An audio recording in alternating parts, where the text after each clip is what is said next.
There is a hidden force which acts as a guiding lamp for discovery of one's life task in the journey of mastery. It unfolds progressively at different stages of life. Let us explore the hidden treasure. Everyone's journey of life is unique and has a purpose to it. The author believes that the journey of mastery is also very unique to every individual and is guided by a hidden force. This hidden force acts as a guiding lamp which helps one to discover the inner calling, the life's task, progressively at different phases of life. Let us understand the working of this hidden force with the example of the life story of the great legend in history, Leonardo da Vinci. I welcome all of you to the first chapter of Mastery, discovering your life's task, the inner calling, which acts as the prime guiding principle to follow one's line of interest in life, and that will be chosen as his purpose or work throughout the entire phase of his life.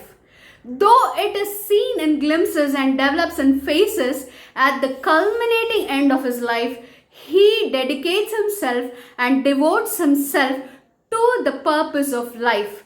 And life ensures to train the individual at different stages, equipping him to follow the purpose of life. I welcome all of you to the first chapter of Mastery and the life story of the greatest legend, Leonardo da Vinci.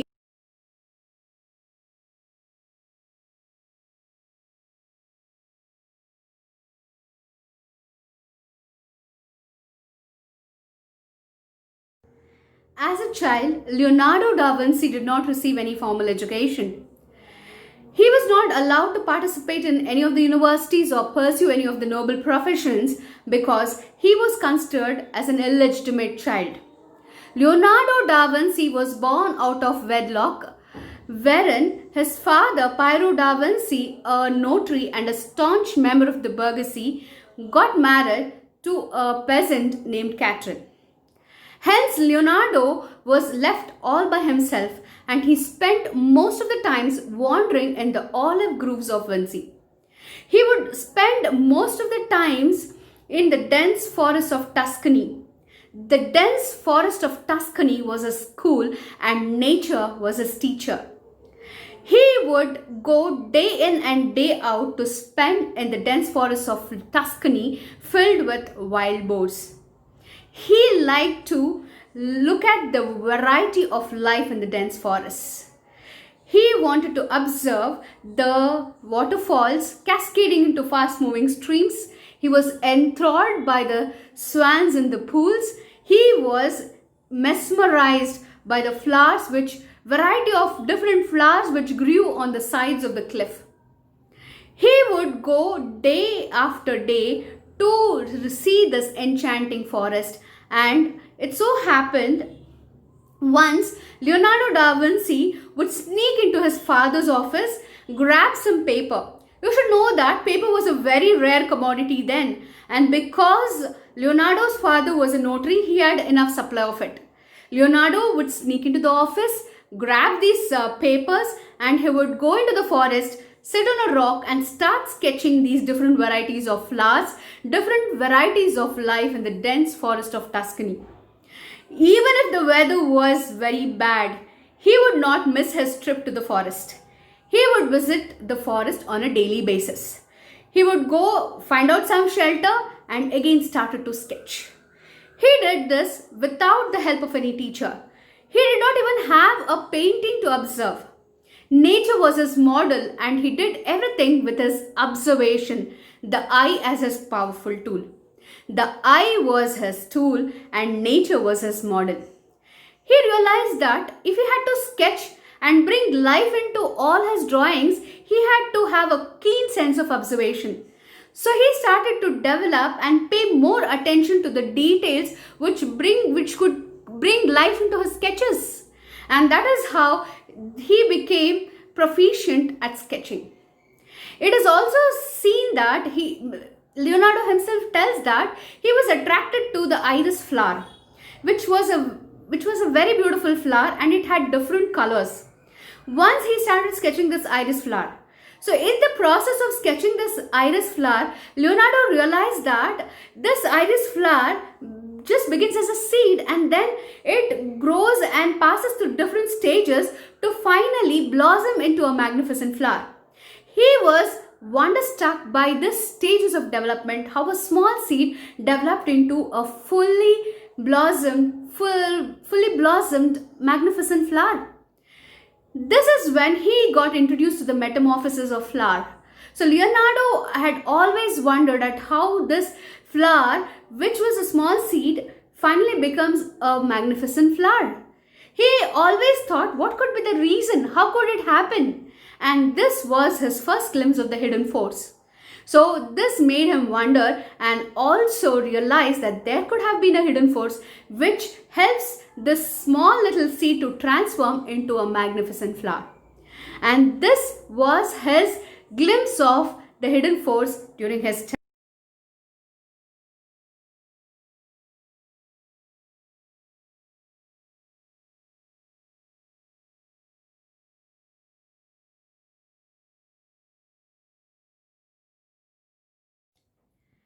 Looking at the remarkable drawings of Leonardo da Vinci, his father thought that he was really interested in drawing and joined him as an apprentice in the Verrocchio studio.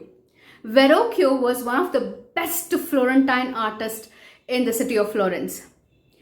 And any apprentice who joined Verrocchio studio was trained not only in the arts, but he had to undergo different training in engineering, chemicals, metallurgy. They had to do variety of studies even in anatomy, because the project which Verrocchio took needed a person to develop other skills apart from paintings and drawings. So Leonardo was trained in metallurgy, mechanical engineering, chemical engineering, and many other sciences during the 14th century at the Verrocchio studio. At the age of 14, he joined it as an apprenticeship at the Verrocchio studio, which helped him to learn several skills apart from drawing and sculpting. It so happened that one of the days Verrocchio asked him to do, there were several projects which were given to the apprentices and they would do those assignments. And Leonardo ensured to always add that extra edge. He would always give his best and a little more extra. Leonardo learned all the skills with great interest, and he also ensured to add his specialization, what he could do best, his uniqueness into every work of his. Once there was a huge biblical scene which was designed by Verrocchio, and Leonardo was given to draw one portion of that biblical scene. It was a scene of an angel.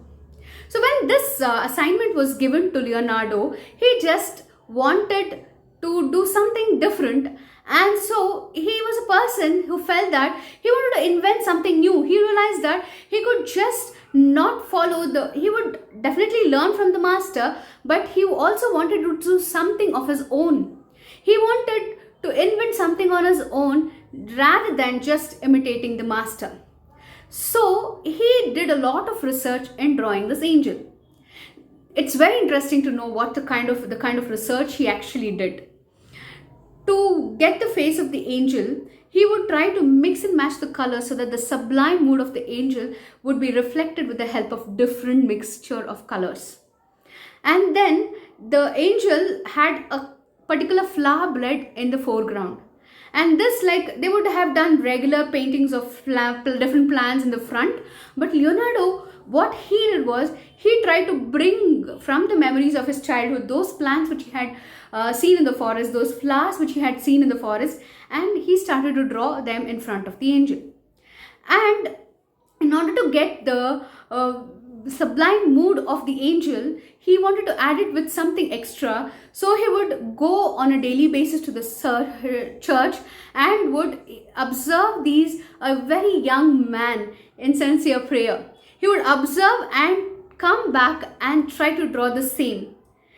So this was the kind of research Leonardo would do, and he would spend hours of his time, and he was dissolved in his work. He did so much of research that at the end he also wanted to do something very different in history. He wanted to create realistic angelic wings. So he went to the market, he would buy those birds, he purchased all those birds, then he started to sketch the wings of the birds. His entire idea was that he wanted the angel to have the wings organically emerging from the body. And he also wanted it to look so realistic that it was almost having a way of a real flight. This research on the birds and drawing these organic wings of the angel dissolved him, and he was engrossed in this research, and finally he drew the painting. But in turn, it also led him to do a lot of research on flight. Even before the Wright brothers, you could have thought of Leonardo da Vinci as a pioneer of aviation or flight, because his keen sense of observation of the birds created that fire in him to fly. He wanted to fly, and he did a lot of research on avian flight, to the extent that he had a very different kind of thought process. He would engross himself, dissolve himself in his work so much that it would help him to connect to another beautiful thing. So in the entire work of Leonardo, you can find his greatest passion. What a passionate work can emerge from a person who does every work with the fire of passion. There would have been hours of slogging on it, but he never felt it was slogging, because that was the kind of interest and zeal he had towards his learning, towards his work. This is one of the signs of mastery which helps one to forget the tedious hours of practice, the intense amount of research which is required for that subject. The interest is driven by the passion. Passion can create miracles. So passion is one of the signals to mastery, and this was Leonardo da Vinci, who would dissolve himself into his work, which helped him to achieve overall mastery in many other things, because this was the basic denominator of a person's interest, sincerity and devotion in every work of his. And this acted as a basic guideline or a basic discipline which helped him to master any other field. This was the apprenticeship phase of Leonardo da Vinci, and the hidden force is seen as his passion in his work. This hidden force guided him into several projects which reflected his passion, which could bring miraculous works of masterpiece. Next was his creative active phase, wanting to launch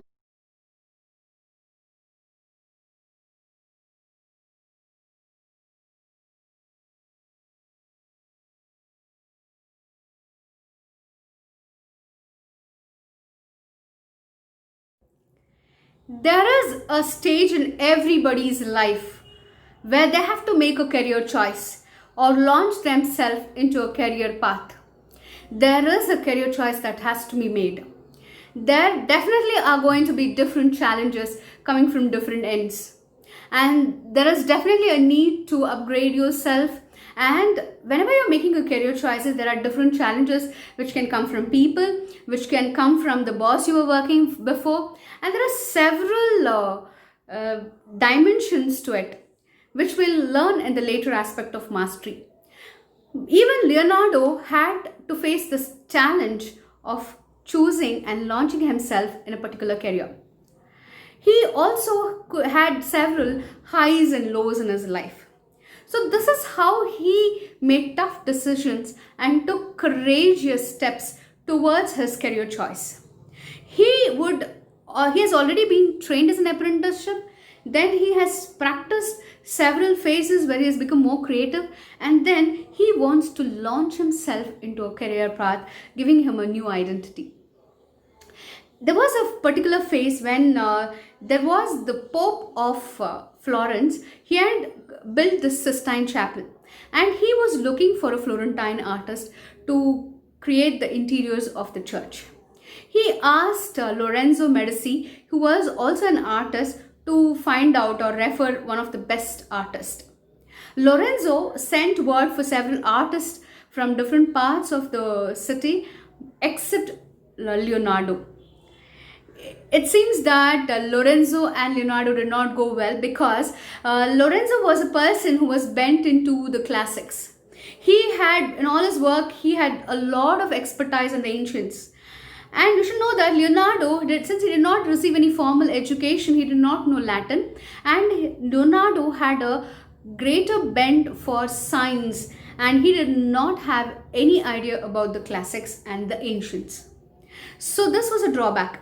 And apart from this not getting along well with Lorenzo, the other reason was Leonardo did not want to be dependent on the royal favors. From, if they would do a painting, they would receive a commission. So he did not want to depend on the royals for the commission from time to time. He wanted to do something big, something much more than this. In fact, he also did not like the politics. There was a lot of court politics which reigned in Florence during this time.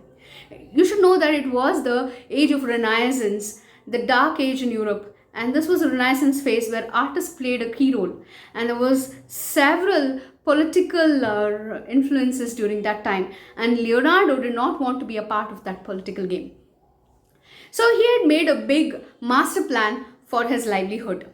He wanted to work for a patron or a king so much that he would not only do different projects on arts, but he would also work as an advisor. He would want to experiment in different sciences like anatomy, metallurgy. He wanted to also do in military engineering, hydraulics, and architecture were all the different fields which he wanted to explore. So he decided he would establish himself in Milan, and he worked for the Duke of Milan for a huge stipend, and he also worked as an advisor and a great artist. So he would create a lot of his work. Magnificent work came up from Leonardo during that time, and he also acted as an advisor and a great artist under the patronage of the king. And he also received a great stipend for all his work. This was his career choice. It required a bold decision to be made, and Leonardo did that. He believed that he would like to be worked into several projects. He wanted to put himself into several projects because it would open up his mind and help him to connect the different things. That was his thought process, and that was the career choice he made, which was very unique.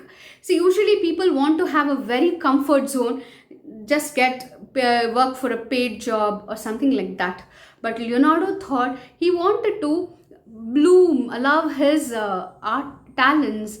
He wanted a platform which could give him to explore the different dimensions of life. So the hidden force within everybody challenges one. It brings one to a situation of making tough decisions where you have to make a career decision, you have to make a choice. And this, at the same time, there is a conflict in the situation, but this hidden force also guides you, it gives you several opportunities in the process, and it also puts you into a situation where it's very conflicting, it's very challenging, and at that moment you will discover what is that you want.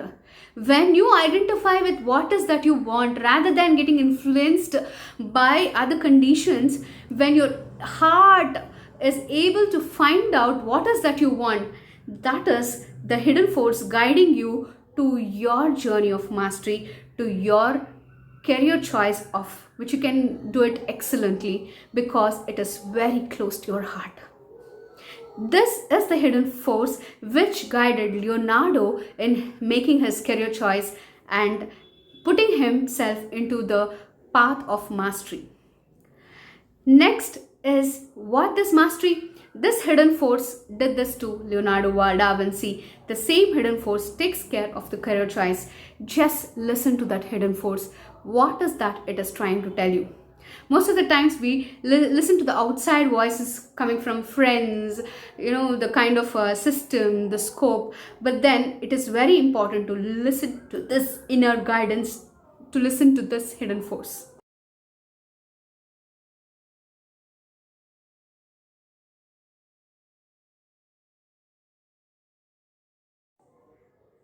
Tracing his path of journey of life, Leonardo could clearly connect the working of this hidden force at the different stages of his life. Clearly seeing from this vantage point, everything made sense. You can easily connect the dots which the hidden force has made Leonardo to travel. It guided him throughout the different phases of his life. Everything made sense from this vantage point. If you can see, Leonardo, born as an illegitimate child, helped him to explore. He was left to himself without any formal education. He was left in the forest, and forest became his teacher. And he would sneak into his father's office, grab those papers, and that made him to start sketching. And then his father, seeing him sketch, he joined him as an apprentice in Verrocchio Studio. Verrocchio Studio helped him, empowered him with different skills and different fields, even mathematics and every other field of science. And from there, he started to become creative in that Verrocchio Studio. And from there, he had the opportunity for a career launch. Instead of working with the Pope in the Sistine Chapel, he took a dare decision of living the court politics, living the comfort zone of a paid job, and he took a daring decision which launched him to the gigantic sculptures, the gigantic architectures, dissection of several hundred corpses, which gave him a huge research in anatomy, his military engineering, and several projects of city mapping, city planning. And there are several great works of Leonardo which are legendary works and masterpieces. So every aspect of his life made sense when he started to connect the dots as he lay in the final moments of his deathbed. As he lied on his bed, thinking about, introspecting and reflecting this mental movie pass in front of him, the different stages of his life made sense, and he could see the unseen hands of the hidden force guiding him in all the stages. It brought the best out of him. It brought the legendary possibilities. Imagine if Leonardo would have just been a painter instead of taking dare decisions of following other fields of sciences. He would have not been Leonardo da Vinci. He is famous even after 500 years of his death. This is what a legend could do. Leonardo was a legend, and you can see the hidden force. The author in the book of mastery started with this hidden force because he wants everybody to identify and listen to this hidden force which is trying to tell you something. It wants to guide you through your life's task. So when you hear to it, it is a cakewalk.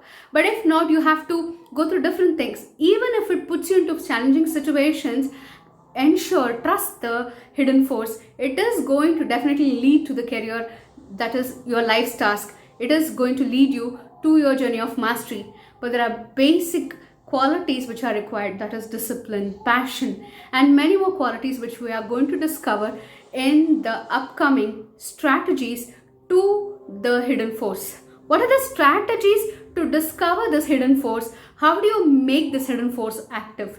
So that is going to be the next series of the video, where we are going to learn how do we tap into this hidden force.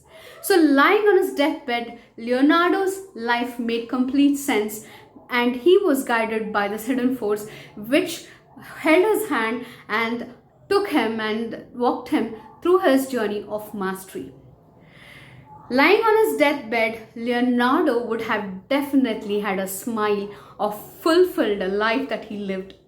These are the words of Leonardo, which could have passed in his mind as famous quote saying, as a well-filled day brings a happy sleep, so a well-employed life brings a blessed death. So this was the glimpse of the life story of Leonardo, which passed during his as a mental movie when he lay introspecting on his deathbed. This was the hidden force which guided him throughout his journey of mastery. Listen to this hidden force which tries to speak to you, which tries to show you glimpses of its presence. Just become aware of it. Just try to introspect and contemplate of the different stages of your life and identify the key career choice which you can make, which can lead you to legendary possibilities. Identify what the hidden force is trying to tell you. Listen to the hidden force so that it will guide you to choose the career path which is going to lead you to mastery. That is the first step to mastery, and we're going to also understand several other principles of mastery, but this is the first step. Discover your inner calling, the life's task, with the support of the hidden force. The next series is going to be the strategies to identify this hidden force. Thank you so much. Wishing you all legendary possibilities and listen to the hidden force. Thank you so much. All the best.